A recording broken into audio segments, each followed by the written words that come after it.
नमस्कार, मैं हूं अजीत प्रताप सिंह और आप देख रहे हैं इंडिया न्यूज उत्तर प्रदेश उत्तराखंड का सबसे स्पेशल शो धर्म संसद। जी हां, हम प्रयागराज की धरती से, भारद्वाज की धरती से, त्रिवेणी के संगम से रोज अपना शो लेकर आते हैं, जो महाकुंभ के महामंच से, जिसे हम महाधर्म संसद कहते हैं। हम अपनी शो को जो हमने टैगलाइन दी है वो है धर्म और रक्षित रक्षिता। जो धर्म की रक्षा करेगा, धर्म उसकी रक्षा करेगा। और हम अपने संतों, आचार्यों और गुरुओं से बात करते हैं, महाकुंभ के महात्म के बारे में जानते हैं, त्रिवेणी के बारे में जानते हैं उनसे, और सनातन कैसे पूरी दुनिया में अपना परचम लहरा रहा उसके बारे में जानते हैं। क्या ये महाकुंभ हिंदू राष्ट्र की नींव रखने की शुरुआत है? क्योंकि दुनिया भर में वैश्विक मंच में महाकुंभ ने जो हिंदुस्तान की प्रतिष्ठा को स्थापित किया है, उसके लिए एक ही शब्द कहा जाता है, न भूतो न भविष्यो। आज हमारे साथ जो है जगत गुरु शंकराचार्य जिनेंद्रानंद सरस्वती हमारे साथ जुड़ेंगे। और देखिए, कई सारे संतों से हम बातचीत करते हैं। आज काशी सुमेरु पीठ के जगत गुरु शंकराचार्य स्वामी नरेंद्रानंद सरस्वती हमारे साथ जुड़े हैं। महाराज जी, आपको बहुत बहुत प्रणाम और मेरी तरफ से नमस्कार। सबसे पहला सवाल आपसे कि देखिए, पहले तो आपका धन्यवाद कि आपने समय दिया और अपना कीमती वक्त निकाला इंडिया न्यूज के लिए। मैं आपको बहुत बहुत इसके लिए साधुवाद और धन्यवाद देता हूं। पहला सवाल, महाकुंभ में जो 144 साल बाद ये मुहूर्त आया है और दुनिया की अब तक देखिए 35 करोड़ से ज्यादा 37 करोड़ लोग अब तक स्नान कर चुके हैं।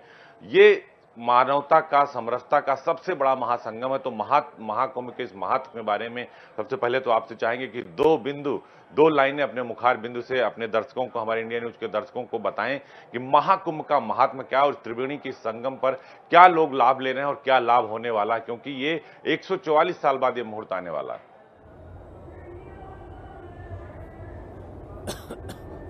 माघ मकर रविगत जब होई, तीरथ पति आए सब कोई। देव दनुज किन्नर नर बेनी, सादर मज्जहि सकल त्रिवेणी। ब्रह्मद्रवा गंगा और प्रेमद्रवा यमुना, अदस्य सरस्वती के पावन तट पर, जहाँ पंच कर्मेंद्री, पंच ज्ञानेंद्री, 11वां मन को एकाग्र कर जो यहाँ डुबकी लगाता है। किंचित धीता गंगा जल लव कणिका पीता, जिसके कण पीने मात्र से व्यक्ति के जन्म जन्मांतर, कल्प कल्पांतर, युग युगांतरों की अविद्या अज्ञान का उन्मूलन होता है। भिद्यते हृदय ग्रंथि छिद्यते सर्व संशय, उसकी जब अविद्या की ग्रंथि का भेदन होता है तो सहसा ज्ञान की प्राप्ति होती है। ज्ञानम लब्ध्वा परम शांति, वो परम शांति को प्राप्त होता है। ये ज्ञानामृत, वचनामृत और चरणामृत, यहाँ ज्ञान का अमृत का प्रवाह हो रहा है और वचनामृत वाणी के द्वारा संतों का, यहाँ वेदों, उपनिषद, पुराण, रामायण, भागवत जैसे अनेक तरह के धार्मिक, आध्यात्मिक, ज्योतिषीय, साहित्यिक अनेक आध्यात्मिक ग्रंथों का जहाँ यहाँ विवेचन हो रहा है। ब्रह्म निरूपण विविध विध वर्ण ही तत्व विभाग, ब्रह्म के विभिन्न स्वरूपों का जहाँ निरूपण और वर्णन हो रहा है, जहाँ व्यक्ति सुनकर अपने को धन्य मानता है, जहाँ मज्जन फल प्रेखी तत्काला, जहाँ कौआ भी स्नान करने के बाद हंस के रूप में दिव्य स्वरूप धारण करता है।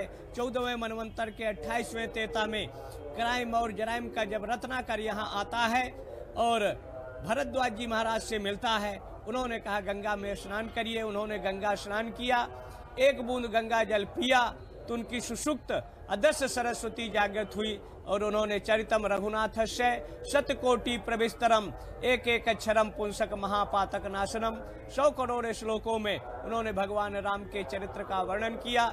ये त्रिवेणी माधवम सोमम भरद्वाजम च वासुकिम, वंदे अक्षय बटे से संप्रयागम तीर्थनायकम।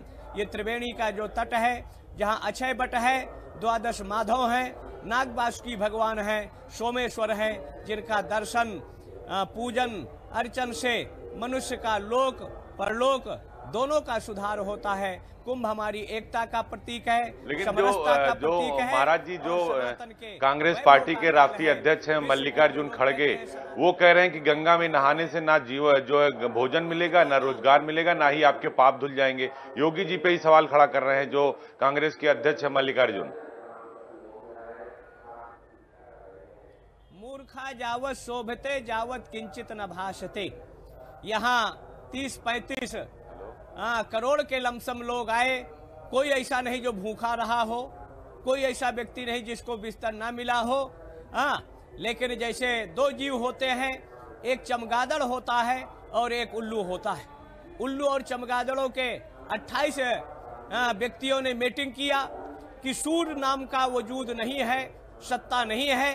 तो उल्लू की बात को चमगादड़ों ने भी ध्वनि मत से पारित करके अनुमोदन कर दिया।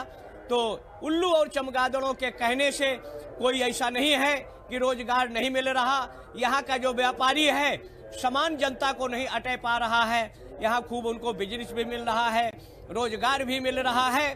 और ये आस्था अस्मिता है, आस्था में, और यहाँ रोजगार भी है, आस्था है, अस्मिता है। लेकिन ये खड़गे जैसे व्यक्ति जो देश की संपत्ति को लूट कर रखा है, ये गरीबों की बात करता है। और अगर इनके हम 50-60 साल पहले जाएं तो ये किराए के मकान में रहते थे, थोड़ी सी इनके पास प्रॉपर्टी थी। आज ये हजारों करोड़ की प्रॉपर्टी गरीबों, दलित और शोषित वंचितों के नाम पर इकट्ठा कर लिया। और अगर ये ईमानदारी से गरीबों की सेवा किया होता तो इतनी प्रॉपर्टी जो गरीबों के नाम पर दलित पिछड़ों की बात करते हैं, स्वयं तो अमीर हो जाते हैं और दलित अमीर एक तरह से गरीब होते चले गए। 70 साल में जिस समय भारत आजाद हुआ 50 लाख गरीब थे और आज उनकी संख्या 50 करोड़ से ज्यादा है। 50 साल से ज्यादा इन्होंने सत्ता में रहे, लेकिन गरीबों नहीं मिटी, गरीब मिट गए। जहां तक इनका कहते हैं रोटी और कपड़ा, तो धर्म है, अध्यात्म है, धर्म समाज को जोड़ता है और राजनीति समाज को प्राय तोड़ रही है। ये इनकी मूर्खता, अज्ञानता का परिचायक है। योगी जी अच्छी व्यवस्था किए हैं। पहले अगर देखा जाए तो कहीं 2.5-3 महीना के काल में एक बार मुख्यमंत्री आता था, उसको समय नहीं रहता था। लेकिन माननीय योगी जी हफ्ता में कहीं चौथे दिन, कहीं तीसरे दिन यहाँ दृष्टिगत रखते हुए काम कर रहे हैं। अच्छी व्यवस्थाएं हैं, लेकिन बुराई देखने वाले अखिलेश यादव भी, महाराज जी, अखिलेश यादव ने भी संसद में सवाल खड़ा कर दिया, महाकुंभ की व्यवस्थाओं पर सवाल खड़ा कर दिया। कहा कि व्यवस्थाएं ठीक नहीं है, लोग मर रहे हैं, सरकार आंकड़ा नहीं दे रही है। उन्होंने महाकुंभ को कहा कि ये गलत तरीके से हो रहा है, लोगों को नहीं जाना चाहिए, वहां लोग मर रहे हैं, सरकार आंकड़े छुपा रही है। अखिलेश यादव भी सवाल खड़ा कर रहे हैं। इनके कहने से जनता रुकने वाली नहीं है। और कितना आरोप लगा ले, आरोप ये तो प्लानिंग करते हैं। ये वही समाजवादी नवाजवादी लोग हैं कि अयोध्या में कार सेवकों पर गोली चलवाते हैं, रेल की बोगियां फुकवाने वाले लोग हैं। तब भी लोगों की आस्था, अस्मिता, श्रद्धा कम नहीं हुई है। चाहे अयोध्या हो, चाहे बनारस हो, चाहे विंध्याचल हो, चाहे चित्रकूट हो, वहां भी लोग जाके अपनी आस्था, श्रद्धा, तो आस्था और श्रद्धा इनके रोकने से मरना जीना तो परमात्मा के हाथ में है। विधना ने जो लिख दिया, छठी भाल के अंक, राई घटे न तिल बढ़े, रहुरे जीव निशंक। जिसकी मौत जहां लिखी है, आप ना आवे ताही पर, ताही तहां ले जाए। जैसे हो भवितव्यता, वैसे मिले सहाय। मौत कहाँ, अगर ये 7 कोठरी के अंदर रहेंगे और मौत भी आना है तो वहां भी मौत आएगी। और मौत का कोई स्थान, समय, काल निश्चित नहीं है। और वैसे तो व्यवस्थाएं ठीक हैं और ये जो हुआ दुखद है। परमात्मा उनकी आत्माओं को शांति दे। आंकड़ा इसमें कुछ गड़बड़ियां, 1% यहाँ के कुछ प्रशासनिक जो अधिकारियों की अज्ञानता के चलते ये हादसा हुआ, नहीं ये हादसा होता नहीं। और उसके बावजूद उसकी जांच हो रही है। और जवाब दिया योगी जी ने, बहुत करारा जवाब दिया अखिलेश यादव को और कहा कि समाजवादी सिर्फ झूठ फैलाती, समाजवादी पार्टी सिर्फ भ्रम फैलाती है और ये सिर्फ जो है बांटने की राजनीति करते हैं, जोड़ने की राजनीति नहीं करते। लेकिन सनातन तो सिर्फ जोड़ने की राजनीति करते हैं। योगी जी ने बहुत करारा जवाब दिया है अखिलेश यादव को। महाराज जी, में गंगा के किनारे लोग पड़े रहे कि ब्रह्म मुहूर्त आएगा, हम अमृत स्नान करेंगे, दिव्य स्नान करेंगे, और वहां जो ना होना चाहिए हुआ, जो दुखद है। और उसकी जांच हो रही है और जांच में ये तो सरकार बताएगी क्या है, कैसे है, लेकिन उनको दंड जरूर मिलेगा। वो बचेंगे नहीं। अपराधी को सजा अवश्य मिलेगी, चाहे जहां हो जैसे हो उन पर दंड मिलेगा। सरकार दंड नहीं देगी, लेकिन परमात्मा का जो दंड विधान है उसकी लाठी में आवाज नहीं होती, लेकिन गलत करने वालों का दंड उसको जरूर मिलेगा। योगी जी हमारे अच्छे हैं, श्रेष्ठ हैं। प्रशासन सुशासन कुशासन को मिटाकर सुशासन में तत्पर है, काम उनका ठीक चल रहा है। लेकिन जैसे कुछ ऐसे जीव जंतु हैं उनका काम विरोध है। अभी तो अखिलेश विरोध कर रहे थे, उनके काल में भी अगर देखा जाए तो सुशासन का जो नारा दे रहे हैं। रेलवे का हादसा हुआ था, 3-4 जगह भगदड़ हुई थी, कई लोग घायल और मरे भी थे। आज मुख्यमंत्री योगी आदित्यनाथ ने अखिलेश यादव को बहुत करारा जवाब दिया है। योगी जी ने कहा कि ये समाजवादी और ये जो अखिलेश यादव है सिर्फ ये भ्रम फैलाते हैं, इनके पास कुछ नहीं है, ये सिर्फ लोगों को बांटने की राजनीति करते हैं, जबकि बीजेपी और योगी जी और सनातन जोड़ने की राजनीति करता है। और अखिलेश यादव पहले भी सवाल खड़ा कर रहे थे कि कुंभ में व्यवस्था नहीं है, कुंभ में लाइट नहीं है जो है, और 2.5 महीने में योगी सरकार ने जो करके दिखाया वो पूरी दुनिया ने देखा।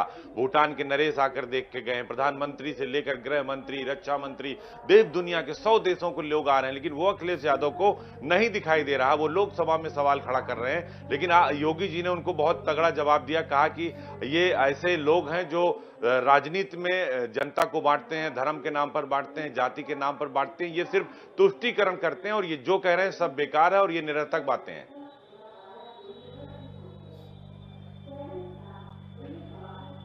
योगी जो कह रहे हैं सही कह रहे हैं। ये हमारी समरसता, एकता और सनातन के वैभव का काल है। भारत ही नहीं, दुनिया के लोग जहां एक डुबकी लगाने के लिए चले आ रहे हैं। अगर व्यवस्था नहीं है तो लोग आ कैसे रहें? सबको रहने खाने की, भोजन की, प्रसाद की और मेडिटेशन, योगा, ध्यान, हर सुरक्षा भी ठीक है और काम।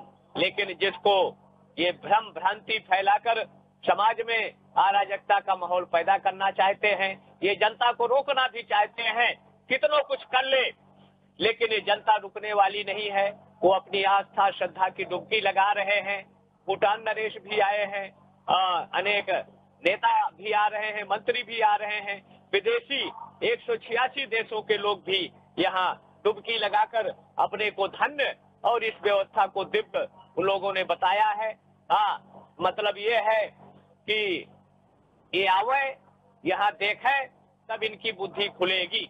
विरोध होना चाहिए, लेकिन विरोध के नाम पर झूठ का सहयोगी हैं राहुल गांधी, वो अभी तक डुबकी लगाने नहीं आए और कांग्रेस पार्टी संगम पर, त्रिवेणी पर स्नान करने पर सवाल खड़ा कर रही है।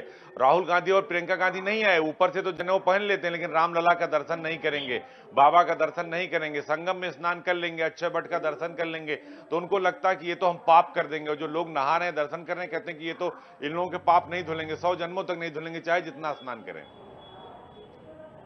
अब ये क्रिश्चियनिटी है, ईसाई है, और जैसे काल नेमी भी उभरे अंत न होए निभाहू, काल नेम जिम रावण राहू।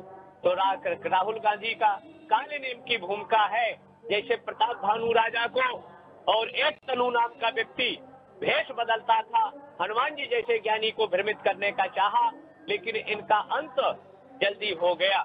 प्रताप भानु जैसे लोगों को निष्ठा और आस्था को भ्रमित करने का काम, तो वैसे राहुल गांधी जो एक तरह से क्रिश्चियनिटी है, ये ब्राह्मण हो ही नहीं सकते।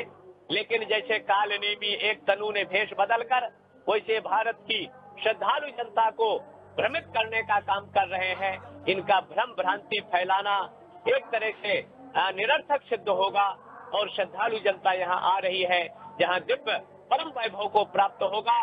सनातन का विस्तार पूरे विश्व में होगा।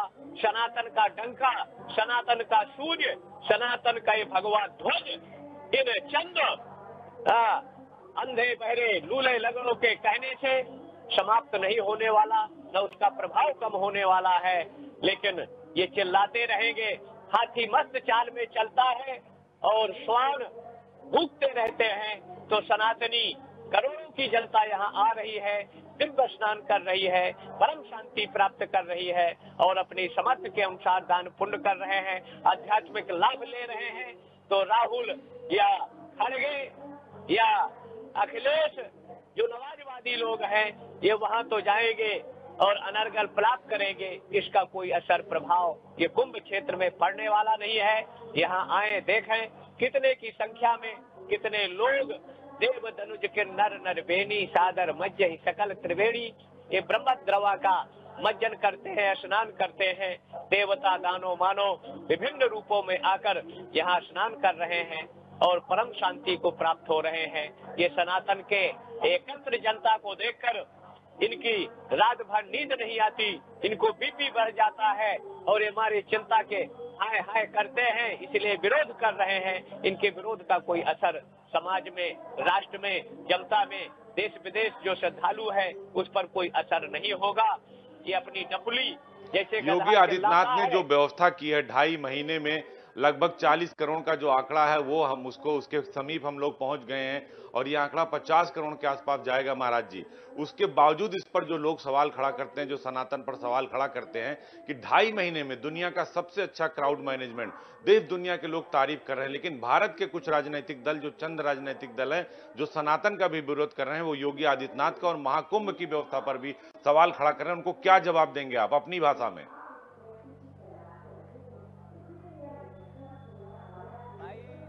भाषा ना आवे जैसे कानून है और उसके बाद क्या करते हैं तो भारत की संविधान आस्था, अस्मिता और एकता में जो बाधक हो उनके लिए एक सख्त कानून की जरूरत है और 3rd डिग्री का प्रयोग करते हुए आजीवन इनको जेल में डाल देना चाहिए, इनकी संपत्ति जब्त करना चाहिए और मेंटली इनको इलाज की जरूरत है। इन पर सख्त कार्रवाई की जरूरत है। जो हमारी आस्था, अस्मिता संवैधानिक दायरे में अगर विघ्न पैदा करना चाहता है, भ्रम भ्रांति पैदा करना चाहता है तो इनकी 3rd डिग्री का प्रयोग करते हुए जेलों में डाल देना चाहिए, जिससे इनकी पीढ़ियां भी याद करें और भविष्य में हमारी अस्मिता, आस्था, श्रद्धा के केंद्रों पर भविष्य में कोई बोलने से पहले सोचे। इसलिए सख्त कानून की जरूरत है और जो आस्था, श्रद्धा, लोगों के विश्वास पर प्रहार करना चाहता है उसको आजीवन कारावास, उनकी संपत्ति जब्त कर गरीबों में बांट दिया जाए तो देश में उत्तम होगा, श्रेष्ठ होगा, अच्छा। अभिमुक्तेश्वरानंद जी महाराज हैं जो शंकराचार्य भी हैं, कहते हैं कि हम शंकराचार्य हैं और उन्होंने योगी जी पर सवाल खड़े कर दिए, कहे कि हमको तो नहला दिया गया, हमको तो भोजन खिला दिया गया, मैं पाप का भागीदार हो गया हूं। लेकिन उनके साथ जब समाजवादी पार्टी की सरकार थी तो क्या घटा था महाराज जी, क्या उनसी घटना हुई थी, आपने भी देखा था। लेकिन इस वक्त वो बिल्कुल एक विपक्ष राजनीतिक दल की लाइन लेकर खड़े हुए हैं और सरकार पर और योगी आदित्यनाथ पर प्रहार करते नजर आ रहे हैं, उनको क्या कहेंगे? ऐसा है, जूता खाएं तमाशा घुस कर देखें। जो गोदौलिया में समाजवादी ने इनको इतना पिटवाया और ये क्या यहाँ रह रहे हैं तो क्या ये नशे में रह रहे हैं महाराज जी कि इनको दिखा नहीं? हाँ, पूरे अखाड़े हम लोग जूना अखाड़ा के साथ हम लोगों को तो 3 बजे पता लग गया, हम लोगों ने स्नान नहीं किया, शोक व्यक्त किया। तो क्या ये किसने क्या निद्रा में सोते रहते हैं? ऐसे तो हर गतिविधि को इनको वाच होता है। तो इनको भी अपनी संयमित परिष्कृत भाषा का प्रयोग करना चाहिए। योगी जी को ऐसे असंसदीय, अलोकतांत्रिक, अमर्यादित शब्दों का उपयोग नहीं करना चाहिए। संत है, हाँ, संत की भाषा का मतलब मनस्येकम वचस्येकम कर्मण्येकम महात्मनाम, मनस अन्यत वचस अन्यत कर्म अन्यत दुरात्मनाम। मन वाणी कर्म में एक रूपता होना चाहिए, साधुता की भाषा का उपयोग करना चाहिए, राजनीतिक दलों के एजेंट के रूप में काम नहीं करना चाहिए, आध्यात्म का उपदेश करना चाहिए, एकता का संदेश देना चाहिए। और अगर ये कहते हमको पता नहीं, यही रह रहे हैं, यही सब कुछ हो रहा है, तो ये कहीं न कहीं अनर्गल मिथ्या आरोपों को नहीं लगाना चाहिए। अवधेशानंद गिरी महाराज, अवधेशानंद महाराज जी ने जो जूना अखाड़े के आचार्य पीठाधीश्वर हैं, अखाड़ा परिषद के अध्यक्ष रवींद्र पुरी जी महाराज ने, सभी लोगों ने जो कहा कि नहीं भाई हम अपने हिसाब से कर लेंगे और ये लोक कल्याण के लिए काम हो रहा है। लेकिन अभिमुक्तेश्वरानंद ने बिल्कुल जिस तरह से मोर्चा खोला, ऐसे लग रहा था कि वो खुद राहुल गांधी, खुद अखिलेश यादव बन गए और लगातार कहते कि योगी आदित्यनाथ को इस्तीफा दे देना चाहिए और ये देना चाहिए। जब उनके साथ घटना हुई तब तो उन्होंने इस्तीफा नहीं मांगा था अखिलेश यादव से। जब पालघर में संत मारे जा रहे थे महाराष्ट्र में, तब तो इस्तीफा उन्होंने नहीं मांगा। दिल्ली में इस्तीफा उन्होंने नहीं मांगा जब घटनाएं हुई। लेकिन यहाँ अचानक से ज्ञान का जो है ज्ञान उनको आ गया कि नहीं हमने तो संगम में स्नान करके पाप कर लिया और ऐसे हमारे साथ सरकार ने गलत कर दिया। उनको पिछली घटनाएं नहीं याद है। भाई बंगाल में भी पिछले साल जनवरी में गंगा सागर जा रहे थे, साधुओं को पीटा गया, महाराष्ट्र में हुआ, तब इन्होंने इस्तीफा नहीं मांगा। तो योगी को इस्तीफा देने की जरूरत नहीं है। सनातनी संत समाज जनता योगी जी के हर तरह से साथ में है, सुख दुख में, और उनको त्याग पत्र देने की जरूरत नहीं है। और अगर देखा जाए तो शास्त्रीय आधार पर ज्योतिर्मठ का आचार्य गिरी या पर्वतनामा होना चाहिए, गोवर्धन मठ का आचार्य वन और अरण्यनामा होना चाहिए, द्वारिका का आचार्य तीर्थ और आश्रम नामा होना चाहिए, और श्रृंगेरी का सरस्वती और भारती नामा होना चाहिए, पूर्वम नायक भारती नामा होना चाहिए, पूर्वम नायक ऋग्वेद का जानकार होना चाहिए, ज्योतिर्मठ सामवेद का जानकार होना चाहिए, और जो द्वारिका है वो अथर्ववेद का, और जो श्रृंगेरी है यजुर्वेद का, और काशी का जो सुमेर मठ है जो है वेदांत का जानकार होना चाहिए, कांची कामकोट जो है तंत्र का जानकार होना चाहिए, और कश्मीर का जो सर्वज्ञ मठ है वो 14 विद्याओं में पारंगत होना चाहिए। तो शास्त्रीय दृष्टि से ये लोग आचार हैं नहीं। सुप्रीम कोर्ट ने भी अभिषेक को रोका गया, लेकिन ये लोकतंत्र है, कोई कुछ भी करे या बोले तो स्वतंत्रता है। लेकिन यानी आप उनको शंकराचार्य नहीं मानते और सुप्रीम कोर्ट ने भी नहीं माना। उपयोग नहीं करना चाहिए, पालन होना चाहिए, उस पर दंड की कार्रवाई होना चाहिए। और ये तो लोकतंत्र है, जिसका जो मन है उल्टा सीधा प्रीति करें जब तीनों भाई, उपजे सन्नपात दुखदाई। तो जब सन्नपात का रोग हो जाता है तो लोग अनर्गल प्रलाप करने लगते हैं, और अनर्गल प्रलाप ही समाज में भ्रम और भ्रांति को जन्म देता है। इसलिए अगर यहाँ रह रहे हैं तो यहाँ की एक एक घटना प्रायः संतों को सबको पता थी, लेकिन कहे कि हमने प्रायश्चित कर लिया, ये कर लिया, हमको ऐसा हो गया। तो यहाँ रहकर या निशा सा पश्यतो मुनि, जो साधक है उपासक है उसको रात्रि में जागरण करता है, दिन में सोता है, लेकिन ये रात भर कुंभकर्णी निद्रा में सोते रहे, कहे हमको बताया नहीं गया। तो क्या कहाँ रह रहे हो आप? साधना नहीं कर रहे, उपासना नहीं कर रहे, और अपने ज्ञान को सही उपयोग न करके राजनीति का काम कर रहे हैं, जो गलत है, मिथ्या है, अलोकतांत्रिक है, मर्यादित। महाराज जी, आपको लगता है कि इतने बड़े महाकुंभ में जो योगी सरकार ने आयोजित किया, जो आप संतों का महाकुंभ है, जो है कल्पवासियों का महाकुंभ है, और वैश्विक मंच में भारत को जो मान प्रतिष्ठा सम्मान मिला, सनातन की जो पहचान बढ़ी है, जो पताका लहर रहा है इस महाकुंभ के से पूरी दुनिया में, आपको लगता है कि अब हिंदू राष्ट्र की नींव पड़ने वाली है? ये महाकुंभ ने बहुत कुछ सनातन को दिया है और एक नया मार्ग और नया रास्ता चुन लिया है कि हिंदू राष्ट्र की जो मांग है वो बहुत तेजी से उठ गई है। भाई, भारत हिंदू राष्ट्र 1947 में जब मोहम्मद अली जिन्ना ने कहा कि हम हिंदुओं के साथ नहीं रह सकते, तो उस दृष्टि से 33% भूभाग पूर्वी और पश्चिमी पाकिस्तान के नाम पर इस्लाम वालों को दिया गया। लेकिन उस समय के जो राजनेता थे, जिन्होंने सनातनी हिंदुओं के साथ विश्वासघात और गद्दारी किया, उसी समय भारत को वैदिक सनातन हिंदू राष्ट्र घोषित कर देना चाहिए। लेकिन इन्होंने सेकुलर धर्मनिरपेक्षता के नाम पर जो देश का डिवाइड कराए, और आज वहां पाकिस्तान बांग्लादेश में जो हिंदुओं की स्थिति है, तो जहां तक ये हिंदू राष्ट्र है, और भविष्य में पहले हिंदू गांव की जरूरत है। 5,98,992 गांव है, वहां एक एक गांव का ऋषि बनाया जाए, ब्लॉक स्तर से बनाया जाए, जनपद स्तर से बनाया जाए। जो हिंदू राष्ट्र का ज्यादा बात हमारे पुरी महाराज या देवकी नंदन ये लोग कहते हैं बोर्ड बनाओ, तो सनातन संघ बनना चाहिए, सनातन महासभा बनना चाहिए, सनातन परिषद बनना चाहिए, सभा बनना चाहिए, सनातन परिषद बनना चाहिए। इस्लाम की नकल की बात इन लोगों को नहीं करना चाहिए।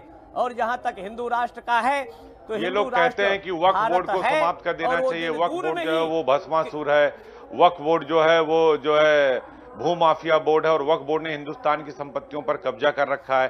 तो सनातन बोर्ड बनेगा तो वक्फ बोर्ड अपने आप खत्म हो जाएगा, और वक्फ बोर्ड को जो मानते हैं वो कहते नहीं, हम सनातन बोर्ड नहीं बनने देंगे, और सनातन बोर्ड की क्या जरूरत है।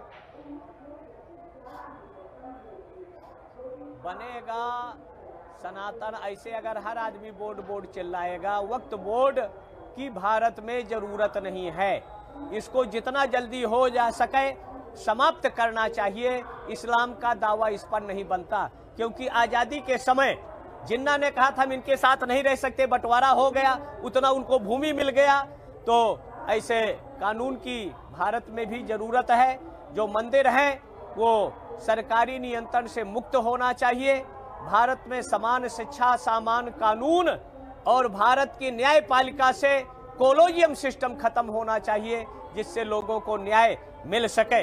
और जब ये समान नागरिक संहिता, समान कानून, समान शिक्षा नीति लागू होगी, तभी भारत विकसित भारत, शिक्षित भारत, संपन्न भारत। और ये कुंभ दुनिया में एतद् देश प्रसूतस्य सकाशात् अग्रजन्मनः स्वम स्वम चरित्रम शिक्षेरन पृथिव्याम सर्वमानवः, पूरे दुनिया की मानवता को शांति, सद्भाव, एकता का मार्गदर्शन किया है।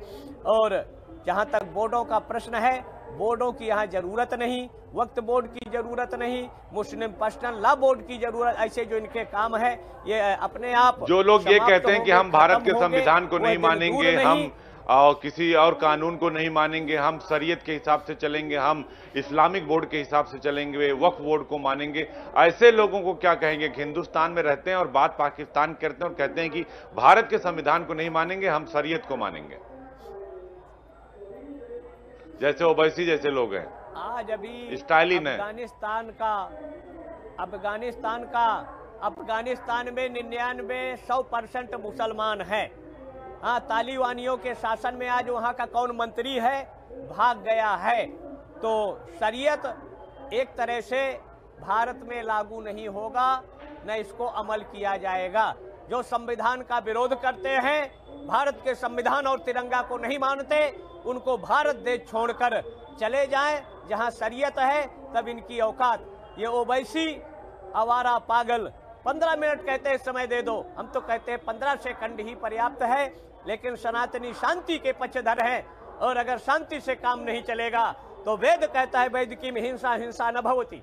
हम शांति के पक्षधर हैं, और जरूरत पड़ने पर हमारा जो इतिहास रहा है, गुरु गोविंद सिंह 1.25 लाख से एक लड़ाऊं, या शिवाजी ने, समर्थ रामदास ने शिवाजी को तैयार किया, सुभाष चंद्र बोस आजाद हिंद फौज के माध्यम से इन विधर्मियों को अंत किया था, रानी लक्ष्मीबाई, तत्या टोपे।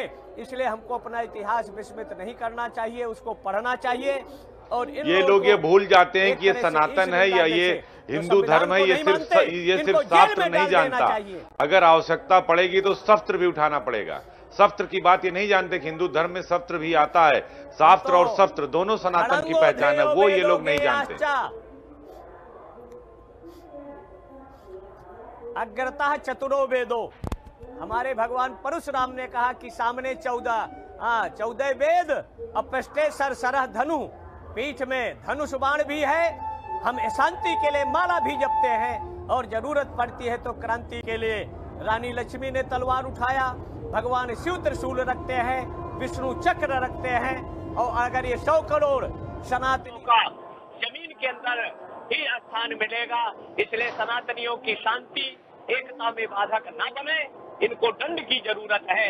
और जो अशांति उत्पन्न करना चाहते हैं उनको शांत करना भी हमारा इतिहास रहा है। पैपानम भुजंगानाम केवलम विषवर्धनम, अगर इन सांपों को दूध पिलाओगे तो विष वमन ही करेंगे।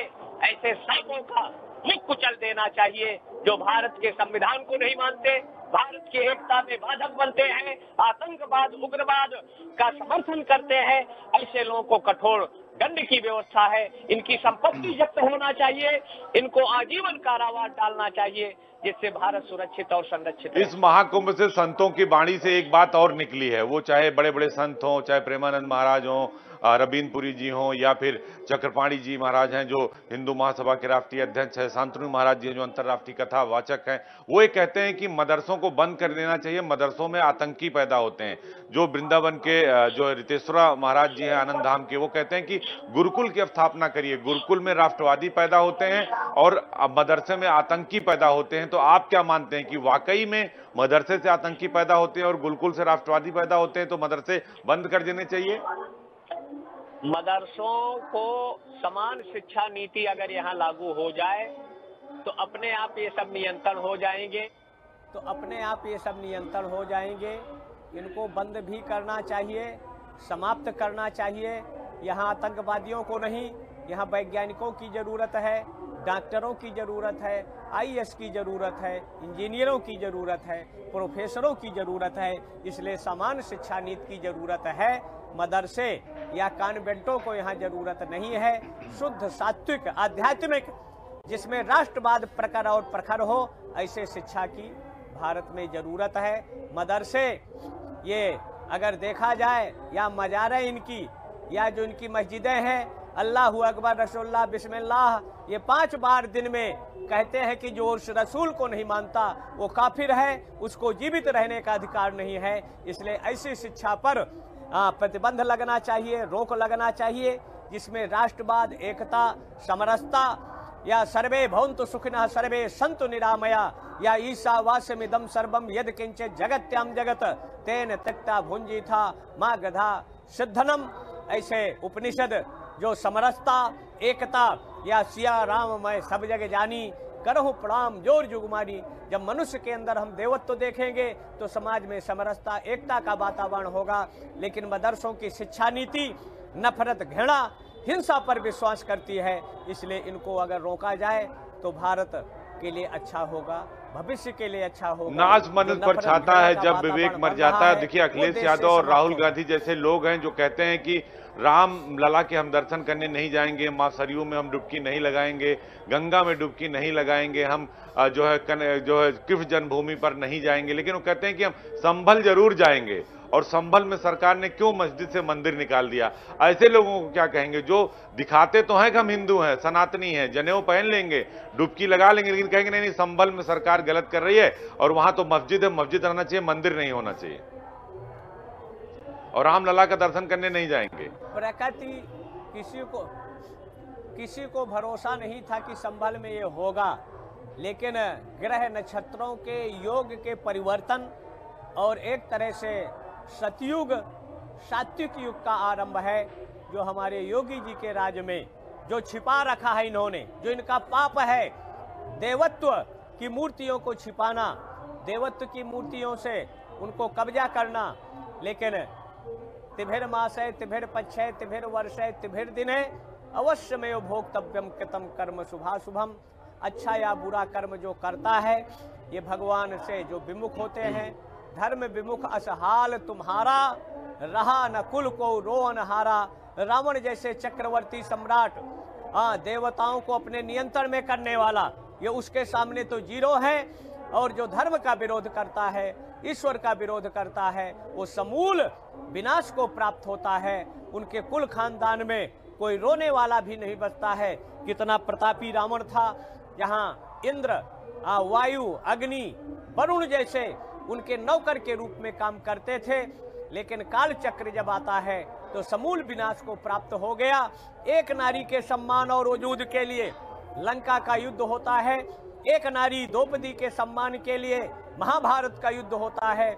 और जितने विधर्मी 5 पांडव थे और 100 कौरव, लेकिन यतो धर्म ततो जय, जहाँ धर्म है उनकी जय होगी और जहाँ अधर्म है उनका समूल विनाश होगा। ये रामलला के यहाँ ना जाए, यतो धर्म ततो जया, धर्मो रक्षित रक्षिता। जहाँ धर्म है वहीं जीत है, और जो धर्म की रक्षा करेगा धर्म उसकी रक्षा करेगा। और ऐसे ही योगी आदित्यनाथ हैं जो गोरक्षा पीठ के पीठाधीश्वर हैं, उत्तर प्रदेश सरकार के मुख्यमंत्री हैं उत्तर प्रदेश सूबे के। और उत्तर प्रदेश से देखिए उन्होंने माफिया खत्म कर दिया, भ्रष्टाचार खत्म कर दिया। और देखिए अयोध्या का दीपोत्सव, काशी का दीपोत्सव, नैमिषारण्य का जो भव्य निर्माण, Vindhyavasini corridor, Hanuman ji corridor, Akshay Vat corridor और महाकुंभ, दुनिया का सबसे बड़ा मानव संगम उन्होंने लगाया और सनातन कहते हैं कि शाश्वत है, ना आदि है, ना अंत है, ये अनंत है, इसकी सोच को आगे बढ़ाया। ऐसे योगी आदित्यनाथ पर, ऐसे सन्यासी पर जो लोग सवाल खड़ा करते हैं, जो लोग ये कहते हैं कि नहीं, उनके ड्रेस कोड पर, भगवा पर भी सवाल खड़ा करते हैं और कहते हैं कि नहीं नहीं, उन्होंने तो अपनी ब्रांडिंग कर दी,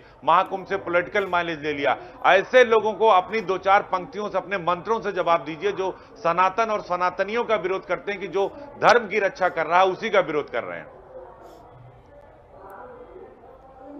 ये हमारे क्रांतिकारी, जो स्वतंत्रता संग्राम के सेनानी और सूर्यलाल है, भगवा है, तो इनको बदल दे ये लोग। जो सनातन शाश्वत है, चिरस्थायी है, ऐसे जैसे कोई सूरज पर गंदगी फेंके तो सूरज पर कोई असर पड़ने वाला नहीं है। तो ऐसे कितनों विलाप करते रहें, चिल्लाते रहें, अनर्गल, लेकिन जब जब होई धर्म की हानि, बाढ़े असुर अधम अभिमानी, तब तब धरि प्रभु विविध शरीरा, हरहि कृपा निज सज्जन पीड़ा। जो दुर्जन हैं, अधार्मिक हैं, समाज में विश्वमन करना चाहते हैं, उनके लिए ही जोगी जैसे परमात्मा ने चयन करके गुरु गोरखनाथ की वो गद्दी है, जो सिद्धों की गद्दी रही, उपासकों की गद्दी रही, और राजराजेश्वरी त्रिपुर सुंदरी के सबसे बड़े उपासक गुरु गोरखनाथ के नाथ संप्रदाय रहा है। और उसके माध्यम से हम समाज में अविद्या अंधकार को मिटाते हैं, ज्ञान का प्रकाश करते हैं, और जब ज्ञान का प्रकाश होता है तो ऐसे मूर्खों का अंत भी होता है, इनकी सफाई भी होती है, और सफाई चल रही है। माफिया भी सफाया हो रहे हैं, गुंडे भी सब रहा है, अच्छे लोगों का संरक्षण और संवर्धन भी हो रहा है। तो शास्त्र ये कहता है, गीता का डिम घोष है, कि जब जब आधार्मिक प्रवृत्तियां बढ़ती हैं तो परमात्मा कभी राम, कहीं विष्णु, कहीं वामन, कहीं क्रांतिकारी उनके रूप में, और वर्तमान में गोरक्षा पीठ के महंत के रूप में उत्तर प्रदेश की बागडोर हमारे योगी बाबा के हाथ में है। तो प्रदेश सुरक्षित है, संरक्षित है, और माफियाओं का, तस्करों का, गुंडों का भी इलाज अच्छे। एक आखिरी सवाल महाराज जी, इस पूरे महाकुंभ में, इस पूरे सनातन की सबसे बड़े मानव समरसता में, संस्कृति सभ्यता के इस सबसे बड़े संगम पर, हमारी परंपरा और संस्कारों की इस सोच पर, इस जो गति पर सबसे ज्यादा अगर किसी ने सवाल खड़ा किया तो अभिमुक्तेश्वरानंद महाराज ने किया, जो अपने को शंकराचार्य मानते हैं, और आप कहते हैं कि वो शंकराचार्य नहीं है, और सुप्रीम कोर्ट भी कहता है कि वो शंकराचार्य नहीं है। उनकी बुद्धि कैसे शुद्धि होगी? क्योंकि कई सारे संतों ने कहा कि आए उनकी बुद्धि को शुद्धि कर दें, और जो त्रिवेणी में स्नान कर रहे हैं फिर भी तन और मन पवित्र नहीं हो रहा, उनके तन मन को कैसे पवित्र करेंगे? ऐसा है, एक लौकी थी, अंदर से कड़वी थी, तो तीर्थ कराई, लेकिन अपनी कटुता का त्याग नहीं किया। जब तक अंतःकरण से मन, बुद्धि, चित्त, अहंकार, गुदस्ती और तिकस्ती के मध्य से अपनी कुंडलिनी साधना करें, और जो आचार पाद का दर्शन है अद्वैत, उस ये लोग द्वैत में दिन रात रहते हैं। भगवान आदि शंकराचार्य के सिद्धांतों की एक तरह से ये हत्या कर रहे हैं, जघन्य पाप कर रहे हैं, उसका कोई प्रायश्चित भी नहीं है। और अगर ये आदि शंकराचार्य के अद्वैत दर्शन को पढ़ें, समझें, तो उसमें न नफरत है, न घृणा है, न हिंसा है। ईशावास्यमिदं सर्वम यद किंचित जगत्याम जगत, जगत में सब में एक ही परम सत्ता, ईश्वरी सत्ता जब सब में देखेंगे तो नफरत, घृणा, हिंसा अपने आप इनका समाप्त होगा। और बुद्धि जहाँ तक शुद्ध है तो समय आएगा इनकी भी बुद्धि का परिष्कार होगा, और नहीं होगा तो 2-4 तो हमेशा रहे हैं। एक तनु था काल के, एक तनु था, काल केतु था, काल नेमी था, तो ऐसे कुछ पैदा करना चाहते हैं, लेकिन उघरे अंत न होए निभाहू, काल नेम जिम रावण राहु।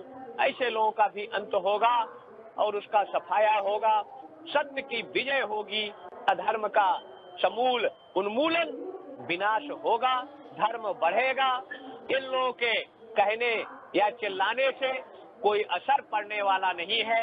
ये लोग कितनों चिल्ला ले, हंगामा कर ले, लेकिन सत्य सत्य रहता है, सच्चाई सच्चाई रहती है।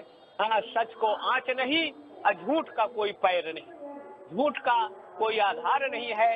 इसलिए योगी बाबा सत्य के रास्ते पर चल रहे हैं, ईमानदारी के रास्ते पर चल रहे हैं और शासन को सख्त होना चाहिए, कठोर होना चाहिए। जो धर्म में बाधक बने, एकता में बाधक बने, समरसता में बाधक बने और समाज में भ्रम भ्रांति करे, ऐसे लोगों का निग्रह जरूरी है। त्रिवेणी मैया इनको सद्बुद्धि दे, विवेक दे और इनका मति गति शुद्ध हो जाए। भगवान ही जिसकी गति मति चाहे, भगवान बिल्कुल महाराज जी, क्योंकि चौपाई है हुई है वह जो राम रजाखा को करितर के बढ़ावे शाखा, हृदय राज कौशलपुर राजा, प्रविष्ट नगर कीजिए सब ताजा। तो देखिए भगवान राम सब कुछ जानते हैं, भगवान राम की मर्जी से सब कुछ होता है। ये अखिलेश यादव, राहुल गांधी और अवनीश्वरानंद जैसे लोग, ओवैसी जैसे लोग, ये जो लोग नहीं समझ पाते कि सनातन क्या है, धर्म रक्षित रक्षिता, सनातन शाश्वत, जो धर्म की रक्षा करेगा, धर्म उसकी रक्षा करेगा, और वही उत्तर प्रदेश के मुख्यमंत्री योगी आदित्यनाथ कर रहे हैं। तो बहुत बहुत धन्यवाद महाराज जी, आपने समय निकाला और हमारी इंडिया न्यूज की धर्म संसद कार्यक्रम में आपने समय दिया और सनातन विरोधियों को जवाब दिया। आपने जिस तरह से बेबाकी से जवाब दिया कि वक्फ बोर्ड नहीं होना चाहिए, इस्लामिक बोर्ड नहीं होना चाहिए, इन्हें पाकिस्तान चले जानी चाहिए, और जो काली नेमी रूप जैसे लोग हैं, जो रावण का अहंकार नहीं बचा तो मल्लिकार्जुन खड़गे, अखिलेश यादव और ओवैसी क्या है, और शंकराचार्य अभिमुक्तेश्वरानंद को आपने भी जवाब दिया कि इनको तो कोर्ट ने शंकराचार्य नहीं माना। तो बहुत बहुत धन्यवाद। ये थे हमारे साथ सुमेरु पीठ के जगत गुरु शंकराचार्य स्वामी नरेंद्रानंद सरस्वती महाराज जी, जो हमारे साथ हमारे धर्म संसद के इस कार्यक्रम में जुड़े। और ऐसे ही हम आपको हर दिन अपने धर्म संसद कार्यक्रम में एक अपने आचार्य संतों से, जगत गुरुओं से, सन्यासियों से, सनातनियों से बात करेंगे और अपने धर्म के बारे में बताएंगे। और धर्म पर जो लोग कुठाराघात करते हैं उनको भी हम इनसे जवाब देते हैं, हमारे जो संत सन्यासी हैं सनातन विरोधियों को। तो ये हमारा शो लगातार जारी है और आप बने रहिए इंडिया न्यूज उत्तर प्रदेश उत्तराखंड पर। नमस्कार।